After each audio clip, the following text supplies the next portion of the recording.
Inovacijų politika ir valdymas. Pagrindiniai įmonės inovacijų politikos tikslai yra susijęs su progreso siekimu ir konkurenciniu pranašumu rinkoje per inovacijų diegimą. Naujų produktų ir paslaugų asortimento bei šių produktų ir paslaugų rinkos atnaujinimas ir plėtimas. Naujų metodų diegimas gamybos, tiekimo ir platinimo procese. Pokyčių įvedimas organizacijose, valdymo procese ir darbo sąlygose. Įmonės inovacijų strategijos struktūra turėtų apimti šios komponentus. Fizinis ir techninis komponentas, mašinos, laboratorijos, tyrimų skyriai, moksliniai įrenginiai, eksperimentinė gamyba. Darbo komponentas, specialiai apmokytas mokslo personalas. Finansinis komponentas, tyrimų finansavimas ir informacijos komponentas. Inovacijų taikymas ir valdymas yra labai svarbus įmonės konkurenciniam pranašumui.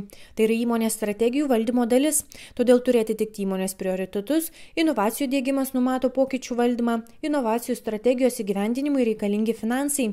Inovacijų strategijos įgyvendinimas numato kvalifikuotų specialistų, mokymų ir išorinių ekspertų buvimą, net jeigu įmonė neatlieka jokių tyrimų.